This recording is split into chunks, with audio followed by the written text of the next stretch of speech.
హల్లెలూయా. దేవుని నామానికి మహిమ కలుగును గాక. ఈరోజు యేసుక్రీస్తు ప్రభువు తను పరిచర్య ప్రారంభించినటువంటి స్టార్టింగ్లో ఆయన ప్రకటించినటువంటి మొట్టమొదటి వాక్యం ఏంటో తెలుసా ప్రియబిడ్డ? మత్తయి సువార్త 4వ అధ్యాయము 17వ వచనములో, అప్పటి నుండి యేసు పరలోక రాజ్యము సమీపించి ఉన్నది కనుక మారు మనసు పొందుడి అని ప్రకటింప మొదలు పెట్టెను అనేటటువంటి మాట చాలా స్పష్టంగా రాయబడి ఉంది. దేవుడు మొట్టమొదటిగా ప్రకటించినటువంటి వాక్యం ఏంటో తెలుసా ప్రియబిడ్డ? దేవుని రాజ్య సువార్త. దేవుని రాజ్యము సమీపించి ఉన్నది. దేవుని యొక్క రాజ్యము మీకు సమీపముగా ఉంది. దేవుని యొక్క రాజ్యము మీ మధ్యలోనే ఉన్నది అని యేసుక్రీస్తు ప్రభువు కొన్ని సందర్భాల్లో ప్రకటించినట్లు మనము చూస్తాం.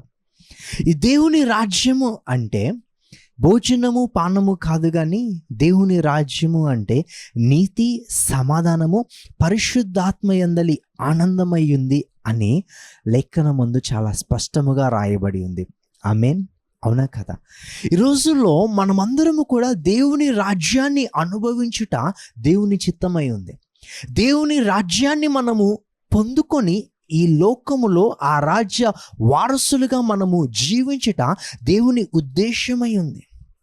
మనలందరినీ కూడా యేసుక్రీస్తు ప్రభువుని ఎవరైతే తమ సొంత రక్షకునిగా అంగీకరిస్తారో, యేసుక్రీస్తు ప్రభువునందు ఎవరైతే విశ్వాసం ఉంచుతారో, వారందరినీ కూడా అంధకార సంబంధమైన అధికారము నుండి విడుదల చేసి దేవుని రాజ్య వారసులుగా మార్చాడు, దేవుని రాజ్య వారసులుగా మనల్ని చేశాడు అని దేవుని వాక్యము మనతో మాట్లాడుతుంది. హల్లెలూయా, హల్లెలూయా. కాబట్టి మనం అందరము కూడా దేవుని రాజ్యాన్ని అనుభవించుట దేవుని చిత్తమై ఉంది. ఆయన అంటున్నాడు పరలోక ప్రార్థనలో కూడా పరలోక రాజ్యము గురించి ఇటు రీతిగా ప్రార్థన చేయమంటున్నాడు. ఏమన్నా తెలుసా? దేవుని రాజ్యము వచ్చునుగాక అని ప్రార్థించమన్నాడు. ఎక్కడికి? నీ హృదయములోనికి, నా హృదయములోనికి, మనందరి హృదయములోనికి. ఈరోజు చాలామంది దేవుని రాజ్యములోనికి ప్రవేశించటానికంటే ముందుగా వారిలోనికి దేవుని రాజ్యము రావటము దేవుని చిత్తమై ఉంది. మనల్ని అందరినీ ఒకసారి దేవుడు పరలోకానికి తీసుకొని వెళ్తాడు. ఆయన రెండవసారి భూమి మీద అడుగు పెట్టినప్పుడు మనందరినీ కూడా ఆయన రాజ్యానికి తీసుకొని వెళ్తాడు. అదే మనకున్నటువంటి ఒక నిరీక్షణ. అయితే దానికంటే ముందుగా ఆయన రాజ్యాన్ని ఈ భూమి మీద స్థాపించాలి. ఆ రాజ్యాన్ని ఈ భూమిలో ఉన్న ప్రతి వ్యక్తి అనుభవించాలి. ఆ రాజ్యంలో ఉన్న శక్తిని ప్రతి వ్యక్తి రుచి చూడాలి అనేది దేవుని చిత్తమై ఉంది. కాబట్టి ఆ రాజ్యాన్ని నువ్వు పొందుకోవాలంటే, ఆ రాజ్యంలో ప్రవేశించాలి అంటే, ఆ రాజ్య వారసుడిగా నువ్వు స్థిరపరచబడాలి అంటే నీకేం కావాలో తెలుసా ప్రియబిడ్డ? మారు మనస్సు. హల్లెలూయా. యేసుక్రీస్తు ప్రభువు చెప్పిన మాట ఏంటో తెలుసా? పరలోక రాజ్యము సమీపించి ఉన్నది కనుక మీరేం పొందుకోండి? మారు మనస్సును పొందుకోండి. మారు మనస్సు అంటే అర్థం ఏంటి? నువ్వు చేసిన పాపముల విషయమై నువ్వు కన్నీటితో దేవుని సన్నిధిలో ప్రార్థించితే దాన్ని మారు మనసు అంటారా? కాదు. పశ్చాత్తాపడ్డావు. నువ్వు చేసిన పాపముల విషయమై ఈ పాపములు దేవుని హృదయాన్ని గాయపరిచాయి అనే విషయాన్ని నువ్వు గుర్తించి గ్రహించి వాటి విషయమై నువ్వు పశ్చాత్తాపడ్డావు. ఇది సగమే మారు మనసు అంటే. పూర్తిగా మారు మనసు అంటే అర్థమేదో తెలుసా? నీ మనస్సు మార్చుకోవటం, నీ మనస్సును నువ్వు మార్చుకోవటం, నీ ప్రవర్తనను నువ్వు మార్చుకోవటం. ఇప్పటి వరకు కూడా దేవునికి నచ్చని క్రియలు నేను చేశానండి. ఇప్పటి నుండి నేను దేవునికి సంతోషపెట్టే క్రియలు, దేవుణ్ణి సంతోషపెట్టే క్రియలు, దేవుని నామానికి మహిమ వచ్చే క్రియలు నేను చేస్తానండి అని ఒక నిర్ణయం తీసుకొని నీ మనస్సును ఎప్పుడైతే మార్చుకుంటావో అది నిజమైన మారు మనసు ప్రియబిడ్డ. లేఖనములో మనకు కనిపిస్తుంది, పన్ను వసూలు చేసేటటువంటి జక్కయ్య తన మనస్సును మార్చుకున్నాడు. ఎలాగో తెలుసా? అతడు అన్యాయముగా పన్నును వసూలు చేసేటటువంటి వ్యక్తి, అన్యాయముగా చాలా మంది వ్యక్తుల దగ్గర పన్నును వసూలు చేశాడు, ధనము మీద అపేక్ష కలిగి ఉన్నటువంటి వాడు.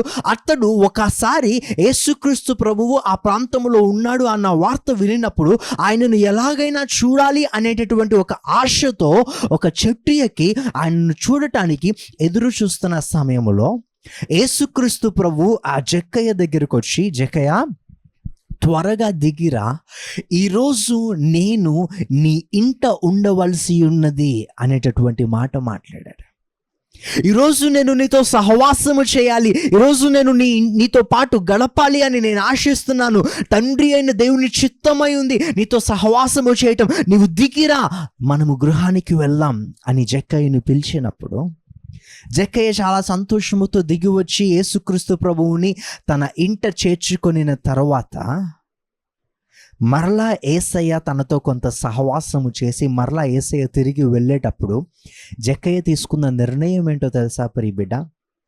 అయ్యా, నాకున్న ఆస్తిలో సగభాగము నేను బీదలకి ఇస్తాను, మిగతా సగభాగము నేనేం చేస్తానో తెలుసా? ఎవరి యొద్ద అయితే నేను అన్యాయముగా పన్ను వసూలు చేశానో వారికి మరలా తిరిగి 4 రెట్లు ఎక్కువ చెల్లిస్తాను అనేటటువంటి ఒక నిర్ణయాన్ని తీసుకున్నాడు. అంటే అర్థమేంటో తెలుసా?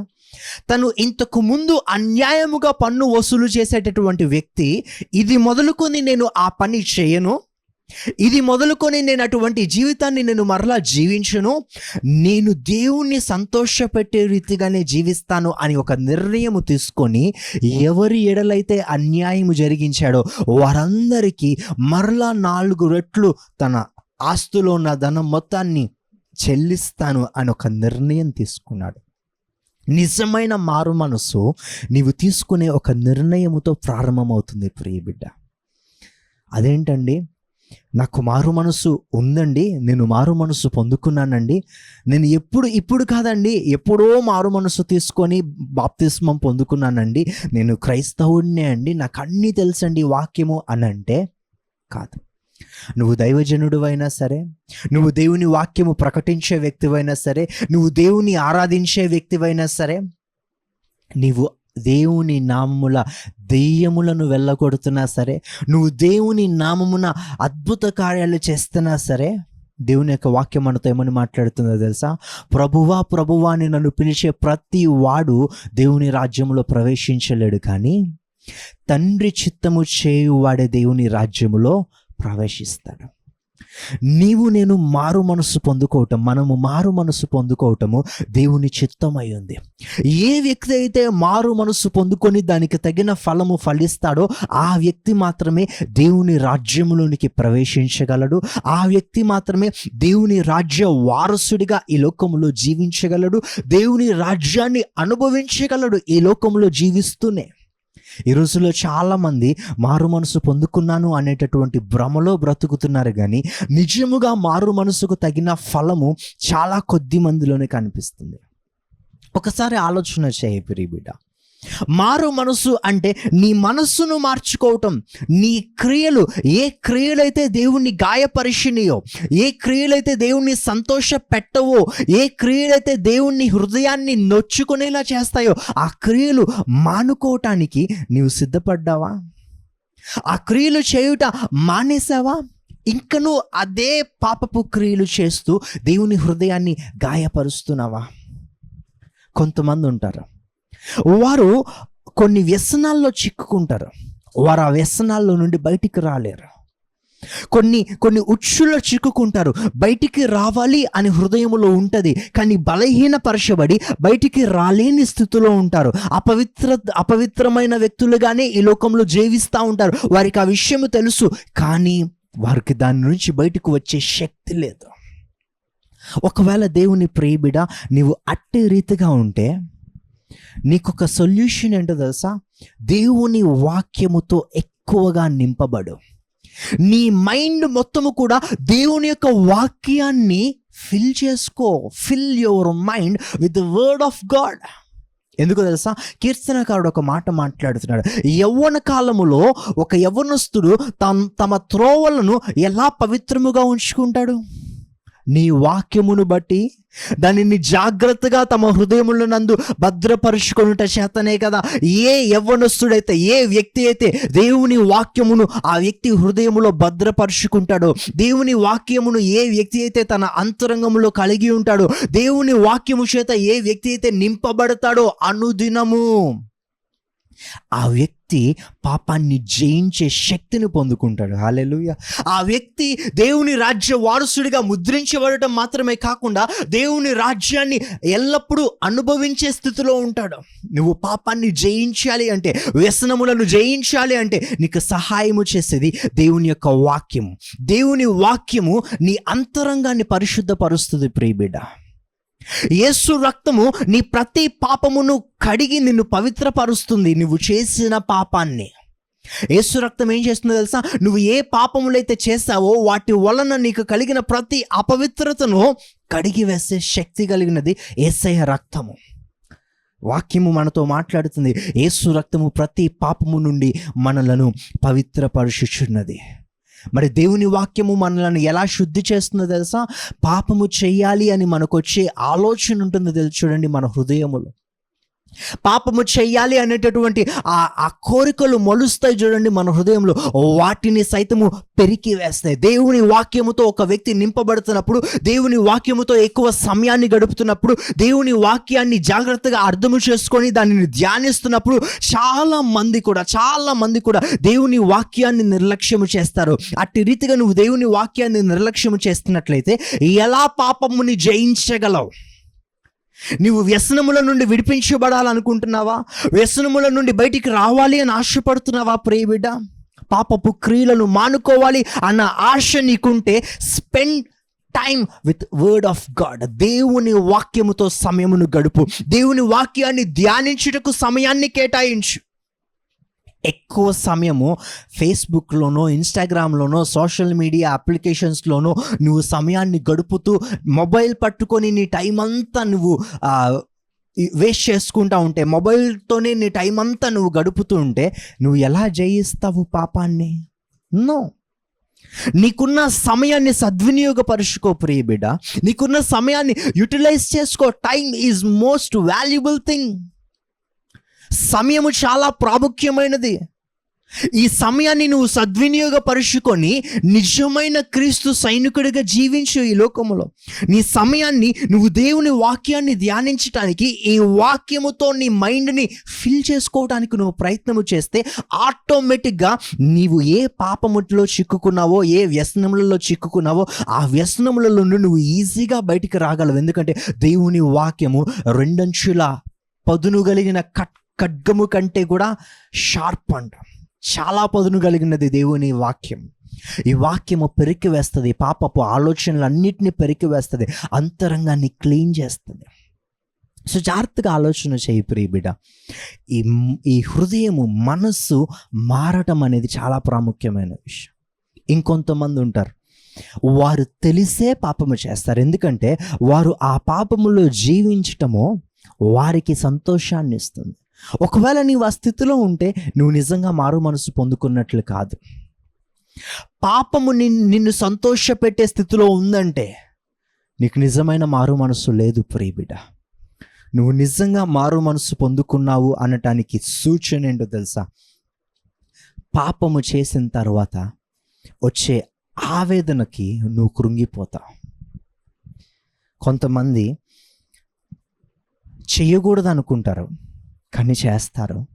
బలహీనతలో ఉంటారు, వారు చేస్తారు. చేసిన తర్వాత వారు దాని విషయమై ఆనందించలేరు. వారు పశ్చాత్తాపడుతూనే ఉంటారు. నేను ఇంకా చేయకూడదు అనుకుంటున్నాను, ఎప్పటికప్పుడు ఒక నిర్ణయం తీసుకుందాం అనుకుంటున్నాను, కానీ నా వల్ల అవ్వట్లేదు, నేను దీన్ని జయించలేకపోతున్నాను, నేను దీని నుంచి నాకు విడుదల రావట్లేదు అని కృంగిపోయే స్థితిలో ఉంటారు. అటువంటి వ్యక్తులతో దేవుడు ఈరోజు మాట్లాడుతున్న మాట ఏంటో తెలుసా? కృంగిపోవద్దు, నా వాక్యముతో నీవు నింపబడు అని దేవుడు నీతో సూటిగా మాట్లాడుతున్నాడు ప్రియబిడ్డ. దేవుని వాక్యముతో నువ్వు నింపబడు. దేవుడే సహాయం చేస్తాడు ఆ వ్యసనము నుండి నువ్వు బయటికి రావటానికి. ఒకసారి ఆలోచన చే, నిజమైన మారు మనసును పొందుకునే క్రైస్తవుడిగా నీవు ఉన్నావా లేదా? నీ జీవితాన్ని నువ్వు నూతనంగా ప్రారంభించాలి అని నువ్వు ఆశపడుతున్నట్లయితే, నీ జీవితాన్ని మార్చుకోవటానికి నువ్వు ఇష్టపడుతున్నట్లయితే దేవుని దగ్గరికి రాపురే బిడ్డ. జక్కయ్యను క్షమించిన దేవుడు ఆయన. జక్కయ్యను క్షమించి జక్కయ్య జీవితాన్ని మార్చిన దేవుడు. దేవునితో నువ్వు సమయాన్ని గడిపితే దేవుని యొక్క వాత్సల్యం ఏదైతే ఉందో, దేవుని యొక్క మంచితనం ఏదైతే ఉందో, అది నిజంగా నీవు మారు మనసు పొందుకోవటానికి నీకు సహాయం చేస్తుంది. దేవుని యొక్క వాక్యం మనతో మాట్లాడుతుంది.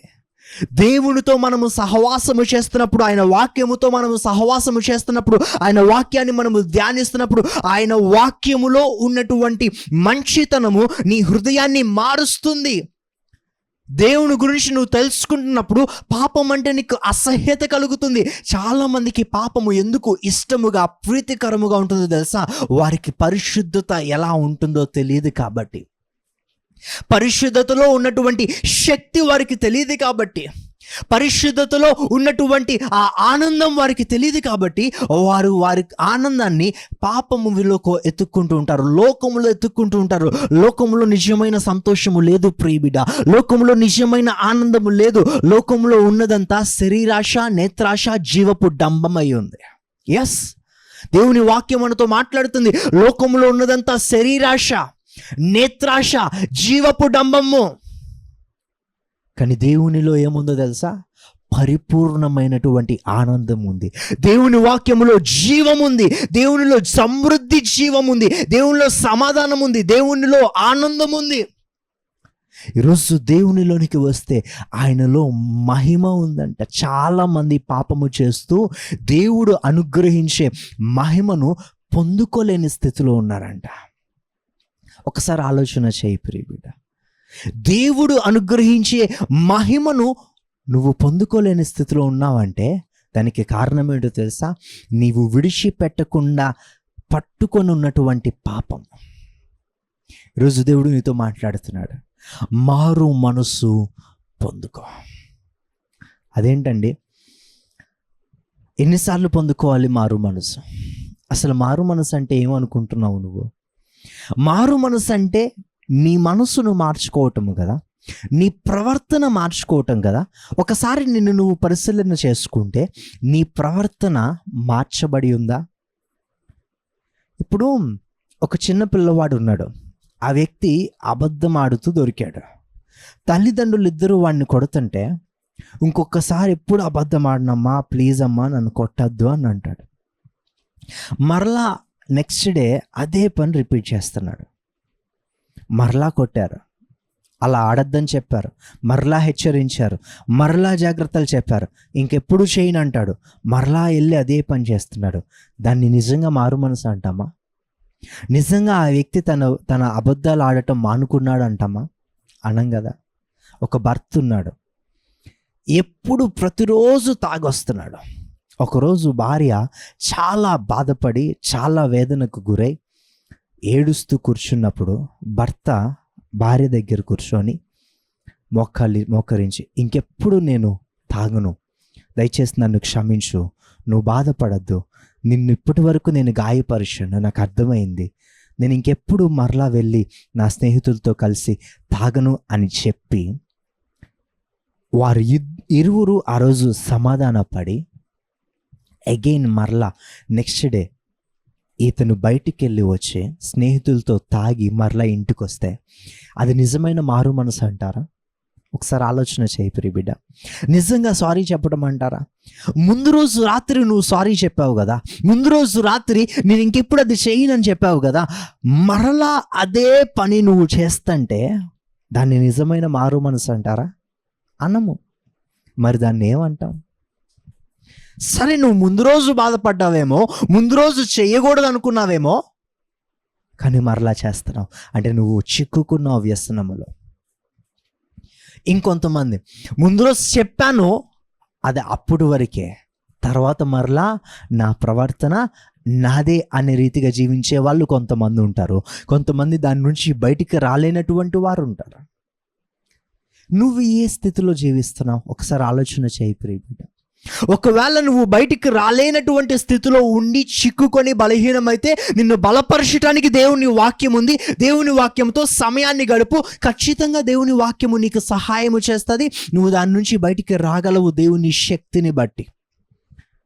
అసలు నీ మనస్సే నిజంగా అంతరంగంలో మారకపోతే, నువ్వు క్షమించమని అడుగుతున్నావు దేవుణ్ణి, కానీ మరలా ఆ క్రియ చేయటం మానకుండా యాజ్ యూజువల్గా నువ్వు చేసుకుంటూ వెళ్ళిపోతుంటే అది నిజమైన మారు మనసా?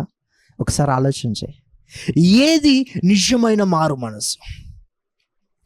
ఏ రీతిగా నిన్ను నువ్వు మార్చుకోవటానికి ఇష్టపడుతున్నావు?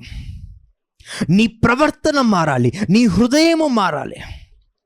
మీకు ఒక విషయం తెలుసా? యేసుక్రీస్తు ప్రభువు దేవుడు మొట్టమొదటిగా పశ్చాత్తాపడినట్లు మనము చూస్తాం పరిశుద్ధ గ్రంథములో. ఆదికాండము 6వ అధ్యాయం 6వ వచనములో, భూమి మీద నరులను చేసినందుకు దేవుడు పశ్చాత్తాపడ్డాడు, సంతాపము నొందాడు అనే మాట కనిపిస్తుంది. ఎందుకండి? ఎందుకు దేవుడు పశ్చాత్తాపడ్డాడు? ఎందుకు దేవుడు భూమి మీద నరులను సృజించినందుకు సంతాపము నొంది ఉన్నాడు అంటే, నరుల యొక్క క్రియలు భూమి మీద చెడ్డవి. వారు చెడ్డ క్రియలు చేస్తూ విస్తరిస్తున్నారంట. భూమి మీద మనుష్యులు చేస్తున్నటువంటి హేయకరమైన క్రియలు ఏవైతే ఉన్నాయో అవన్నీ దేవుడు చూస్తున్నప్పుడు దేవుని హృదయం ఎంతో ఆవేదనకు గురైందంట. ఆ మాటను బైబిల్లో రాయబడి ఉంది. ఆయన హృదయము నొచ్చుకునేలా జీవించారు మనుషులు, నరులు ఈ లోకంలో. ఆ టైంలో ఒక్క నోవహే దేవుని దృష్టిలో కృప పొందినవాడయ్యాడు. హల్లెలూయా. నోవాహు దేవుని దృష్టిలో నీతిమంతునిగా, యథార్థవంతుడిగా ఉన్నాడు ఆ టైంలో. అందుకే నోవాహును రక్షించి మిగతా వాళ్ళందరినీ కూడా ఆ ఫ్లడ్స్లో నశింపజేసినట్లు మనము చూస్తాం ఆదికాండంలో. ఈరోజు నీ కొరకు ప్రాణము పెట్టిన యేసయ్య హృదయాన్ని గాయపరిచే క్రియలు నువ్వు చేస్తున్నావా ప్రియబిడ? ఒకసారి ఆలోచించు. నువ్వు ఏ క్రియలు చేస్తున్నా సరే, దేవుని హృదయాన్ని నేను నొప్పిస్తున్నానా? దేవుని హృదయాన్ని గాయపరుస్తున్నానా? నేను ఈ క్రియ చేయటం వల్ల దేవుని నామం మహిమపరచబడుతుందా లేదా? నేను ఈ పని చేస్తే దేవుడు సంతోషిస్తాడా లేదా అని ఒక్కసారి నిన్ను నువ్వు పరిశీలన చేసుకొని ఆ క్రియ చెయ్యి. ఒకసారి ఆ రీతిగా ప్రయత్నం చేయి. నీ జీవితంలో చాలా వరకు దేవునికి నచ్చని పనులన్నిటినీ నువ్వు పక్కకి పెట్టివేయగల. ఒకసారి ఆలోచన చేయి. యేసుక్రీస్తు ప్రభువు నీతో మాట్లాడుతున్న మాట, మారు మనసు పొందుకో. ఎందుకో తెలుసా? దేవుని రాజ్యము సమీపముగా ఉంది. ఈరోజు నువ్వు తప్పిపోయిన వ్యక్తిగా ఉన్నావేమో, ఈరోజు నీవు త్రోవ తొలగిపోయిన వ్యక్తిగా ఉన్నావేమో. నీవు ఒక నిర్ణయం తీసుకొని పశ్చాత్తాపడి మరలా దేవుని దగ్గరికి వస్తే నిన్ను బట్టి పరలోకంలో ఒక గొప్ప విందు జరుగుతుంది ప్రియబిడ్డ. నిన్ను బట్టి దేవుడు ఎంతగానో సంతోషిస్తాడు. దేవునికి నీవు చాలా ఇష్టం. నీకు ఒక విషయం తెలుసా? దేవుడు నిన్ను ఎంతగానో ప్రేమిస్తున్నాడు. నీకోసము ఏ వ్యక్తి చిందించని రక్తాన్ని యేసయ్య చిందించాడు. ఆయన ప్రేమతో నీతో సహవాసం చేయాలి అని ఇష్టపడుతున్నాడు. కానీ నీవు చేసే క్రియలు, నువ్వు చేసే పాపం ఏదైతే ఉందో అది అడ్డగిస్తుందంట దేవుడు నీతో చేసే సహవాసాన్ని. దేవుడు రక్షించటానికి తన హస్తాన్ని చాపినా సరే, మన పాపం ఒక అడ్డుగోడలాగా ఆయన రక్షణ హస్తాన్ని పొందుకోలేని స్థితిలో ఉందంట.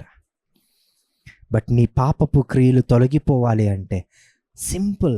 నువ్వు దేవుని యందు విశ్వాసం ఉంచి నీ మనస్సును మార్చుకొని ఆయన తట్టు తిరిగితే ఆయన ఖచ్చితంగా నిన్ను క్షమించి నీ స్థితిని మార్చి నిన్ను నూతనమైనటువంటి స్వభావముతో నూతన సృష్టిగా ఆయన మారుస్తాడంటే. హల్లెలూయా. యేసుక్రీస్తు ప్రభువునందు ఉన్నటువంటి వారు అందరూ నూతన సృష్టి. దేవుడు నిన్ను నన్ను ఒక నూతన సృష్టిగా చేసి నూతన స్వభావాన్ని మనకిచ్చి నూతన మనస్సును మనకు అనుగ్రహించి మన యందు దేవుని ఆత్మను ఉంచి దేవునికి విధేయత చూపించే ఆ సామర్థ్యాన్ని మనకు అనుగ్రహిస్తాను అని దేవుడు మనతో ఒక నిబంధన చేశాడు. హల్లెలూయా. ఆయన తన వాగ్దానము చేశాడు. కాబట్టి ఒక ప్రియ బిడ్డ, ఇప్పటి వరకు నువ్వు ఎలా జీవించావు అనేది పక్కన పెట్టు. దాన్ని విడిచిపెట్టు. దేవుని దగ్గర మోకరించు, దేవుని దగ్గరికి రా. ఒక్క నిర్ణయం తీసుకో, దేవా ఈ రోజు నుంచి నేను నిన్ను సంతోషపెట్టే బిడ్డగా ఉండాలని ఆశపడుతున్నాను, నాకు ఆ సహాయము చేయి ప్రభా అని ఒక్క నిర్ణయం తీసుకో. నీవున్న స్థలములోనే మోకరించి ప్రార్థన చేయి. నువ్వు నిజంగా మారు మనసు పొందుకోవాలంటే ఎక్కువ సమయం అక్కర్లేదు ప్రియ బిడ్డ. నువ్వు నిజంగా మారు మనసు పొందుకోవాలి అని అనుకుంటే ఒక్కసారి ఒక్క క్షణమైన మనస్ఫూర్తిగా నువ్వు దేవుణ్ణి అడిగితే, విశ్వాసముతో దేవుణ్ణి అడిగితే, ఆయన రక్తాన్ని నీ మీద ప్రోక్షించి నిన్ను పవిత్రపరుస్తాడు. ఎంతో టైం స్పెండ్ చేస్తేనే అని కాదు, ఎంత ఎక్కువగా నీ మనసును మార్చుకోవడానికి మనఃపూర్వకంగా నువ్వు దేవుణ్ణి అడుగుతున్నావు అనేది ముఖ్యం. నువ్వు ఉన్న స్థలంలోనే మోకరించి ప్రార్థించు ప్రియ బిడ్డ. నీ కొరకు ఒక చిన్న ప్రార్థన చేస్తాను. పరిశుద్ధ ప్రేమ కలిగిన రాజా, గొప్ప దేవా, ఈరోజు ఎంతమంది అయితే ఈ వాక్యము విని దాని ద్వారా వారి మనస్సును మార్చుకోవటానికి ఇష్టపడుతున్నారో, నూతన స్వభావమును పొందుకొని నూతనముగా నీ వాత్సల్యమును పొందుకుంటూ నూతనమైనటువంటి జీవితాలు జీవించాలి అని ఎంతమంది అయితే ఆశపడుతున్నారో వారందరి కొరకు యేసయ్య నీ సన్నిధిలో ప్రార్థిస్తున్నాను. వారందరి మీద నీ పరిశుద్ధ రక్తాన్ని ప్రోక్షించి వారిని క్షమించి పవిత్రపరిచి దేవా నీ రాజ్య వారసులుగా ముద్రించమని ప్రార్థిస్తున్నాను. నీ రాజ్యము వీరి జీవితంలోనికి వచ్చునుగాక. వీరందరి జీవితములలో యేసయ్య నీ చిత్తాన్ని జరిగించి వీరి క్రియల ద్వారా ఎల్లప్పుడూ నీ నామము పరిశుద్ధపరచబడును గాక. వీరి క్రియల ద్వారా, మా అందరి క్రియల ద్వారా నీ నామము యుగ యుగమును మహిమపరచబడును గాక. అట్టి రీతిగా మా జీవితాలన్నిటినీ మార్చి నీ నామానికి మహిమను తెచ్చుకొనుమని నజరేయుడైన యేసు నామంలో అడిగి వేడుకొంచున్నాము తండ్రి. ఆమేన్, ఆమేన్.